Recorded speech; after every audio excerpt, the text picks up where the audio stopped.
Haleluya. Selamat pagi Bapak Ibu, saudara-saudara yang diberkati oleh Tuhan. Pada pagi hari ini kita bersyukur kepada Tuhan sebab sepanjang seminggu yang sudah kita jalani bersama-sama, bahkan sepanjang bulan Mei ini, Tuhan sudah menyertai kita, Tuhan sudah memimpin kita, dan Tuhan sudah memelihara kita semua. Sehingga kita berada di minggu yang terakhir pada bulan Mei tahun 2020 ini. Dan pada minggu ini, pagi ini, kita bersyukur kepada Tuhan karena kita berada di minggu pencurahan Roh Kudus atau Pentakosta. Kita bersyukur kepada Tuhan, Yesus naik ke surga untuk menyiapkan tempat bagi kita semua orang yang percaya kepada Tuhan, dan Tuhan berjanji bahwa Dia memberi seorang penolong kepada kita semua, yaitu Roh Kudus. Bapak Ibu saudara-saudara yang diberkati oleh Tuhan, mari kita buka ibadah kita pada pagi hari ini dengan tabisan ibadah. Kita berdoa. Kami tabiskan ibadah kesucian pada pagi hari ini di dalam nama Allah Bapa, Putramu Yesus Kristus, dan Roh Kudus. Diberkatilah kami semua. Amin.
Haleluya. Bapak Ibu saudara-saudara yang diberkati oleh Tuhan, pada pagi hari ini kita bersyukur kepada Tuhan sebab sepanjang minggu bahkan sepanjang bulan Mei tahun 2020 ini, penyertaan Tuhan itu sempurna, memelihara kita, memberkati kita, menjaga kita, dan bahkan mencurahkan berkat-berkat-Nya di dalam setiap kehidupan kita, baik secara pribadi, rumah tangga, dan juga di dalam pekerjaan kita masing-masing. Bapak Ibu saudara-saudara yang diberkati oleh Tuhan, secara khusus pada pagi hari ini kita masuk di bulan yang terakhir pada bulan Mei atau minggu terakhir, dan di dalamnya kita bersama-sama beribadah di mana kita merayakan hari turunnya Roh Kudus atau Pentakosta, yaitu Sang Penghibur terkasih ini selalu ada bersama-sama untuk kita, memberikan dorongan dan menguatkan kita di dalam perjalanan kehidupan ini dari bumi menuju ke surga. Ia akan memimpin kita ke dalam seluruh kebenaran, dan Dia akan menunjukkan kepada kita hal-hal yang akan datang dalam kehidupan kita. Demikian juga hal-hal yang terjadi di antara bangsa-bangsa dan gereja-gereja yang besar. Bapak Ibu saudara-saudara yang diberkati oleh Tuhan, kita dapat mengalami dan mengenal Roh Kudus sebagai pribadi yang memampukan kita untuk dilahirkan kembali, pribadi yang melengkapi dengan kuasa dari tempat yang tinggi ketika kita dibaptis dengan Roh Kudus, dan pribadi yang mengurapi kita semua untuk melayani. Oleh sebab itu, Bapak Ibu saudara-saudara yang diberkati oleh Tuhan, sebelum kita mendengarkan firman Tuhan, mari saya mengajak kita semua untuk satu di dalam doa. Kita berdoa. Bapa kami yang di surga, kami akan mendengarkan firman-Mu. Engkau tolong kami supaya kami dapat mengerti, memahami, dan juga melakukan firman-Mu di dalam setiap kehidupan kami. Terima kasih Bapa, urapi hamba-Mu di dalam nama Tuhan Yesus. Hamba berdoa dan mengucap syukur. Amin. Bapak Ibu saudara-saudara yang diberkati oleh Tuhan, saya mengajak kita bersama-sama untuk mengikuti pembacaan firman Tuhan yang saya ambil di dalam kitab Kisah Para Rasul pasal 2 ayat yang pertama sampai ayat yang ke-13. Saya baca di dalam nama Tuhan Yesus. Pentakosta. Ketika tiba hari Pentakosta, semua orang percaya berkumpul di satu tempat. Tiba-tiba turunlah dari langit satu bunyi seperti tiupan angin keras yang memenuhi seluruh rumah di mana mereka duduk. Dan tampaklah kepada mereka lidah-lidah seperti nyala api yang bertebaran dan hinggap kepada mereka masing-masing. Maka penuhlah mereka dengan Roh Kudus. Lalu mereka mulai berkata-kata dalam bahasa-bahasa lain seperti yang diberikan oleh Roh itu kepada mereka untuk mengatakannya. Waktu itu di Yerusalem diam orang-orang Yahudi yang saleh dari segala bangsa di bawah kolong langit. Ketika turun bunyi itu, berkerumunlah orang banyak. Mereka bingung karena mereka masing-masing mendengar rasul-rasul itu berkata-kata dalam bahasa mereka sendiri. Mereka semua tercengang-cengang dan heran lalu berkata, bukankah mereka semua yang berkata-kata itu dari Galilea? Bagaimana mungkin kita masing-masing mendengarkan mereka berkata-kata dalam bahasa kita sendiri, yaitu bahasa yang kita pakai di negeri asal kita. Kita orang Partia, Media, Elam, penduduk Mesopotamia, Yudea dan Kapadokia, Pontus dan Asia, Frigia dan Pamfilia, Mesir dan daerah-daerah Libya yang berdekatan dengan Kirene, pendatang-pendatang dari Roma, baik orang Yahudi maupun penganut agama Yahudi, orang Kreta dan orang-orang Arab. Kita mendengarkan mereka berkata-kata dalam bahasa kita sendiri tentang perbuatan perbuatan besar yang dilakukan Allah. Mereka semuanya tercengang-cengang dan sangat termangu-mangu sambil berkata seorang kepada yang lain, "Apakah artinya ini?" Tetapi orang lain menyindir, "Mereka sedang mabuk oleh anggur manis." Bapak, Ibu, saudara-saudara yang diberkati oleh Tuhan, saya memberi judul firman Tuhan pada pagi hari ini, kisah yang belum berakhir. Bapak, Ibu, saudara-saudariku yang diberkati oleh Tuhan, tanpa terasa hari ini kita telah tiba minggu pencurahan Roh Kudus, atau yang biasa dikenal dengan sebutan Hari Pentakosta. Hari Pentakosta merupakan salah satu hari raya terbesar agama Yahudi. Peristiwa ini merupakan perayaan penuaian setelah panen gandum, ketika hulu hasil dipersembahkan kepada Allah. Pentakosta adalah hari ke-50 sesudah Paskah dan juga disebut hari genap 7 minggu. Pada hari ini roti yang pertama yang dibuat dari gandum hasil panen baru harus dipersembahkan kepada Tuhan sebagai korban. Tetapi sisi lain, Pentakosta juga mengingatkan bangsa Israel tentang turunnya Taurat di Gunung Sinai yang diterima oleh Nabi Musa. Dua peristiwa ini merupakan peristiwa yang tidak boleh dilupakan oleh bangsa Israel. Bila kita melihat latar belakang ini, maka dapat dipastikan bahwa hari Pentakosta merupakan hari yang penuh sukacita, hari gembira, hari kemenangan, karena panen gandum melambangkan adanya persediaan makanan. Begitu juga dengan turunnya Taurat, memberikan gambaran bahwa Allah yang memimpin perjalanan bangsa Israel, Allah yang turun tangan mengatur kehidupan bangsa Israel. Berbicara tentang panen dan kepemimpinan Allah melalui hukumnya merupakan suatu kisah yang tentunya tidak pernah berakhir dalam kehidupan kita. Karena itu melalui minggu Pentakosta ini saya mengajak kita melihat beberapa hal penting, yaitu pertama,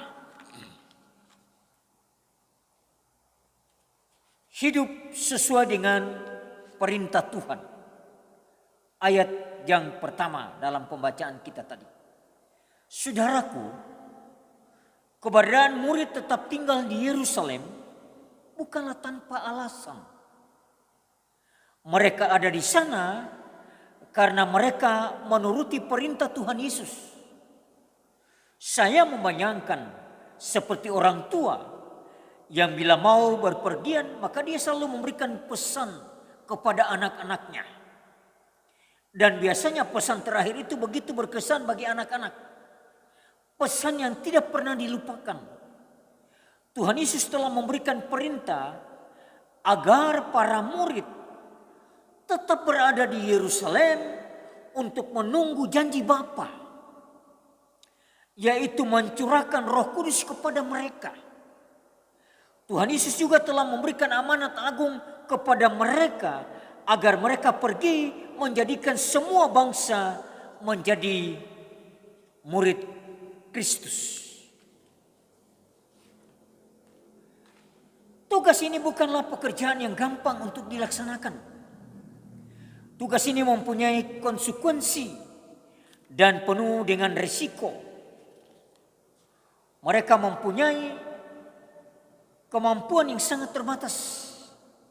Bahkan bila kita melihat latar belakang para murid, maka kita menemukan bahwa mereka bukanlah orang berasal dari kaum terpelajar. Kebanyakan dari mereka berasal dari golongan bawah, rakyat biasa, yaitu sebagai nelayan. Melihat tugas yang begitu luas, yaitu menjadikan semua bangsa menjadi murid Yesus. Rasanya tidak mungkin mereka lakukan dengan kekuatan mereka sendiri. Belum lagi harapan mereka supaya Yesus memulihkan kerajaan Israel. Itu tidak mungkin lagi menjadi kenyataan. Sebab Yesus sudah naik ke surga. Mereka bukan saja dipersiapkan untuk satu bangsa, tetapi malah mendapat mandat untuk memuridkan bangsa-bangsa. Sungguh tugas ini di luar kapasitas mereka. Saudara yang diberkati oleh Tuhan, ada hal yang sangat menarik perhatian. Perhatian saya ketika melihat apa yang dilakukan oleh para murid, yaitu berkumpul di suatu tempat dengan semua orang percaya. Saya percaya bahwa pada pagi hari ini kita berkumpul di satu tempat di rumah kita masing-masing dengan orang-orang yang percaya. Sebenarnya sikap untuk berkumpul bukan hal yang baru mereka lakukan. Sikap ini terlalu sering mereka laksanakan ketika mereka masih bersama dengan Tuhan sebagai guru mereka. Namun ada hal yang berbeda. Kali ini mereka berkumpul bukan lagi untuk mempertanyakan siapa terbesar di antara mereka. Mereka bukanlah membicarakan siapa lebih penting di antara kita. Melainkan mereka berkumpul dan bertekun dengan sehati untuk berdoa. Saya melihat bahwa format hidup mereka menjadi berubah. Dari seorang yang begitu egois, kini menjadi pribadi yang mulai memikirkan orang lain. Dari seorang yang hanya fokus pada satu bangsa, kini harus fokus pada bangsa-bangsa. Dari seorang yang begitu angkuh pada sukuan, kini menjadi orang yang bersahabat dengan semua suku. Dari seorang yang selalu bertanya, saya dapat apa dalam pelayanan sebagai pengikut Kristus, kini justru bertanya apa yang harus saya lakukan untuk Tuhan. Pertanyaan-pertanyaan ini penting sekali saudara-saudara yang diberkati oleh Tuhan. Saudaraku, bila kita melihat pada pasal 1 ayat yang ke-14, ada kalimat yang berkata, mereka semua bertekun dengan sehati dalam doa bersama-sama. Ini merupakan indikator bahwa para murid bukanlah bergantung pada kekuatan mereka, melainkan bergantung sepenuhnya kepada Allah. Mereka semua bertekun sehati dengan dalam doa bersama-sama. Setiap saat kita bertekun di dalam doa kita bersama-sama dengan suami, dengan istri, dengan anak-anak yang ada bersama-sama dengan kita di rumah kita masing-masing. Selain itu, saya menangkap pesan penting bahwa berkumpulnya para murid pada hari Pentakosta sesuai dengan keterangan pasal 2 ayat yang pertama merupakan bukti bahwa para murid melakukan hal yang tepat dalam hidup ini.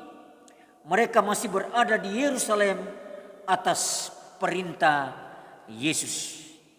Artinya, perkumpulan mereka saat itu berarti mereka sedang menjalankan atau melakukan perintah Yesus. Dengan demikian, keberadaan mereka di sana dapat kita artikan bahwa mereka sedang berada di tempat yang tepat. Mereka sedang bersama dengan orang-orang yang tepat. Dan bahkan mereka melakukan hal yang paling tepat, yaitu menanti janji dari Bapa. Jadi peristiwa Pentakosta terjadi pada saat para murid dan semua orang percaya sedang melakukan yang dikehendaki oleh Tuhan. Saudaraku yang diberkati oleh Tuhan, maukah kita juga mengalami lawatan Tuhan atas hidup kita? Maukah kita melihat hal-hal besar terjadi atas bisnis kita? usaha kita, pendidikan kita, keluarga kita, dan masa depan kita. Mungkin kita atau saya bertanya, apa rahasianya? Rahasianya adalah hidup selalu mengandalkan Tuhan. Ingatlah pesan Tuhan dan taatilah perintah Tuhan itu. Yang kedua, Allah bertindak dengan cara yang luar biasa. Ayat yang kedua dan sampai ayat yang keempat di dalam pembacaan kita tadi. Saudaraku, dalam ayat 2 berkata, tiba-tiba turunlah dari langit suatu bunyi seperti tiupan angin keras yang memenuhi seluruh rumah di mana mereka duduk. Jadi peristiwa turunnya Roh Kudus di hari Pentakosta merupakan pekerjaan Allah yang sangat luar biasa. Pekerjaan Allah yang supranatural, yang melampaui semua ruang dan waktu. Memang dari sisi manusia yang diwakili oleh pengalaman para murid dan orang percaya yang sedang berkumpul dalam satu ruangan pada waktu itu, peristiwa itu terjadi secara tiba-tiba. Hal ini hampir senada ketika kita membaca kisah saat malaikat menjumpai para gembala di padang Efrata di malam Natal pertama. Dalam Lukas 2 ayat yang ke-9 lalu berkata, tiba-tiba berdirilah seorang malaikat Tuhan di dekat mereka. Memang dua kisah ini ditulis oleh orang yang sama, yaitu Lukas yang berprofesi sebagai dokter. Kita tahu bahwa seorang dokter merupakan salah satu profesi yang membutuhkan ketelitian dalam banyak hal. Profesi ini selalu memegang teguh sumpah dan jabatan. Tidak boleh memberikan keterangan yang bertele-tele. Bahkan cenderung sedikit pelit dalam hal berbicara. Mungkin kita punya pengalaman konsultasi dengan dokter. Dia selalu memberikan jawaban yang sangat teliti. Bahkan saking telitinya, tidak banyak yang tahu tulisan yang dia tulis. Termasuk resep obat kita. Hanya orang-orang tertentu yang dapat memahami tulisan itu. Tapi puji Tuhan, Dr. Lukas penulis kitab suci, ketika menulis kitab Injil, kita semua dapat membaca tulisannya. Saudaraku, keadaan dunia saat ini pun, ketika pandemi coronavirus 19 masih mewabah, dapat kita jelaskan dengan satu kata, yaitu kata tiba-tiba. Tiba-tiba semua orang harus pakai masker, baik dalam rumah maupun di luar rumah. Tiba-tiba semua orang diwajibkan untuk mencuci tangan. Tiba-tiba jabatan tangan ditiadakan demi memutus rantai penularan COVID-19 dan diganti dengan cara yang berbeda. Ada yang merapatkan kedua tangan lalu menunduk. Ada yang menaruh tangan di kanan dada. Ada pula yang mengganti dengan sedikit lebih rohani, yaitu memakai jari telunjuk kanan dinaikkan sejajar dengan lengan lalu bersorak haleluya. Bahkan ada yang juga tiba-tiba menggunakan salam kaki dan sebagainya. Belum lagi tiba-tiba sekolah diliburkan, ujian nasional ditiadakan, semua rencana untuk perpisahan bagi mereka yang akan lulus tiba-tiba dihilangkan. Saya sendiri belum pernah melihat libur sekolah terjadi menunia seperti sekarang ini. Tiba-tiba jam malam diperlakukan. Tidak boleh keluar rumah setelah jam 9 malam. Tiba-tiba jalan dipasang portal untuk mengendalikan pergerakan manusia. Bahkan di rumah-rumah pun mulai dibatasi orang-orang yang berkunjung. Semua tiba-tiba berubah. Mulai dari hal-hal sekuler, kepada hal-hal rohani pun tiba-tiba berubah. Gereja tiba-tiba ditutup. Ibadah dilaksanakan secara online atau melalui lembaran liturgi. Saudaraku yang diberkati oleh Tuhan, ketika memperhatikan bagian dari firman Tuhan ini, maka saya dapat menangkap pesan yang hendak Lukas sampaikan, bahwa betapa Allah mempunyai kuasa. Kehadirannya di tengah manusia merupakan bukti bahwa Dia berdaulat tanpa intervensi dari pihak manapun.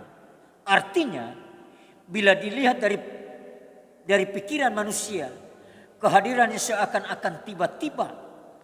Tetapi dari pihak Allah, kehadirannya merupakan penggenapan rencananya sejak kekekalan.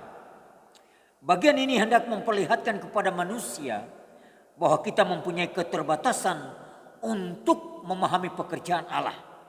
Sekaligus sedang menjelaskan bahwa waktu Tuhan tidak sama dengan waktu manusia. Pengkhotbah berkata, Tuhan membuat segala sesuatu indah pada waktunya.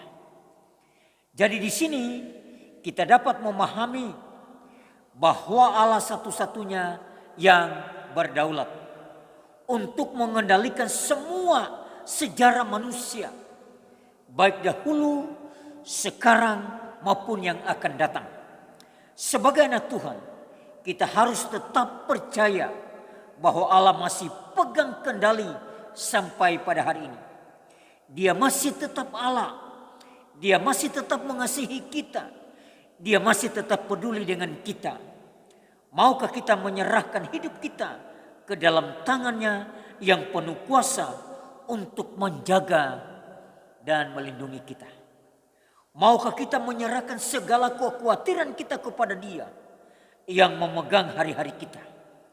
Maukah kita menyerahkan masa depan kita kepada Dia yang membuat segala sesuatu indah pada waktunya? Ketiga, hidup harus berdampak bagi orang lain. Ayat yang ke-7 sampai ayat yang ke-12. Saudaraku, peristiwa Pentakosta merupakan hari lahirnya gereja. Ada hal yang sangat menarik pada peristiwa ini adalah para murid dan orang percaya yang berkumpul bersama dapat kepenuhan Roh Kudus. Tetapi yang lebih menarik lagi bahwa kehidupan mereka selanjutnya menjadi saksi Kristus yang setia. Mereka keluar dari ruangan itu, mereka membawa hidup mereka menjadi surat-surat yang terbuka bagi orang lain. Selama ini kita berada di rumah karena virus corona. Tapi nantinya kita akan keluar dan kita akan menjadi saksi bagi orang-orang yang ada di sekitar kita. Bapak, Ibu, saudara-saudara yang diberkati oleh Tuhan. Kita melihat ayat yang ke-17. Dijelaskan dengan sangat indah bahwa para rasul berbicara tentang perbuatan-perbuatan besar yang dilakukan Allah. Hidup mereka menjadi berkat bagi orang lain. Bahkan keseluruhan kitab kisah para rasul, kita menemukan hidup mereka bagaikan parfum yang begitu wangi bagi dunia ini. Mereka bercerita tentang Allah. Demikian juga dalam kehidupan kita. Kita terus bercerita tentang Allah. Bukan tentang diri mereka. Mereka berbicara tentang keselamatan dari Allah. Mereka seperti lilin yang berani hancur demi menerangi kehidupan di sekitar mereka. Saudaraku yang diberkati oleh Tuhan. Peristiwa Pentakosta mengingatkan saya, mengingatkan saudara bahwa kita mempunyai kuasa untuk hidup sesuai kehendak Tuhan. Jangan pernah kita takut menghadapi tantangan hidup. Kita mempunyai kuasa untuk melihat perbuatan Tuhan yang ajaib terjadi atas hidup kita. Jangan pernah berhenti percaya kepada Tuhan yang masih pegang kendali sampai hari ini. Kita mempunyai kuasa untuk membawa orang kepada Kristus. Jangan pernah berhenti ceritakan kebaikan Tuhan kepada orang lain. Jangan pernah berhenti mengasihi, walaupun terkadang kita disakiti atau dilukai. Jangan pernah berhenti membawa damai, pengharapan di tengah dunia yang tanpa harapan ini. Kita mempunyai kuasa untuk menjadikan hidup kita menjadi dupa Kristus bagi dunia ini. Peristiwa Pentakosta mengingatkan kita tentang kisah wangi Kristus yang belum berakhir. Karena kisah ini dilanjutkan oleh Bapak, Ibu, Saudara-saudara dan saya. Selamat menjadi dupa Kristus bagi semua orang. Tuhan pasti menolong kita. Amin. Mari kita berdoa. Terima kasih bagi firman-Mu yang sudah kami dengar pada pagi hari ini, Bapa. Biarlah firman-Mu ini menjadikan kami untuk terus tekun di dalam doa kami. Untuk terus setia, percaya dan mengikut Tuhan. Terpujilah nama-Mu Bapa di surga. Diberkatilah kami semua yang menaruh harapannya kepada Tuhan. Dalam nama Tuhan Yesus hamba berdoa dan mengucap syukur. Amin.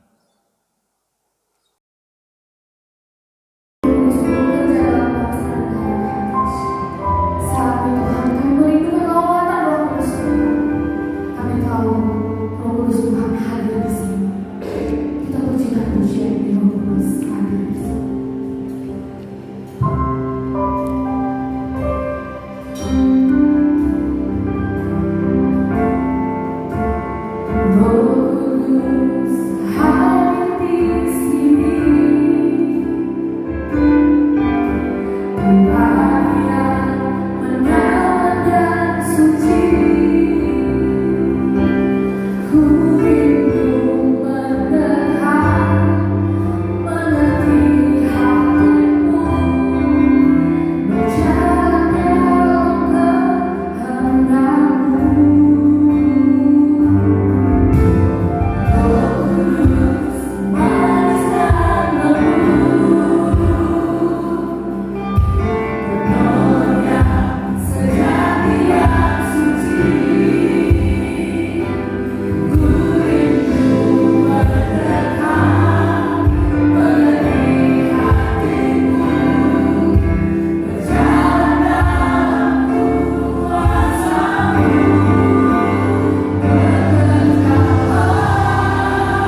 Bapak, Ibu, saudara-saudara yang diberkati oleh Tuhan, terima kasih kepada Tuhan dari awal ibadah sampai pada akhirnya kita sudah memperoleh kekuatan yang baru, berkat yang baru melalui puji-pujian yang kita naikkan kepada Tuhan dan juga doa-doa kita yang kita naikkan kepada Tuhan dan juga pujian merupakan kesaksian dari keluarga Bapak Teddy.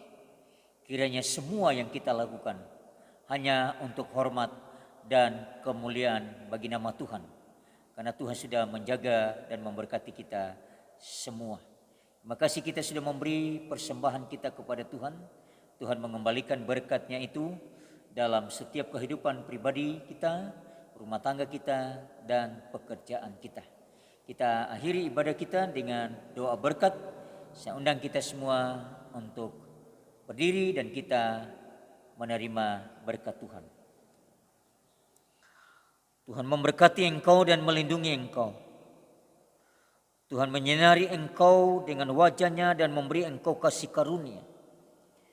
Tuhan menghadapkan wajah-Nya kepadamu dan memberi engkau damai sejahtera. Amin. Tuhan memberkati kita semua. Selamat pagi.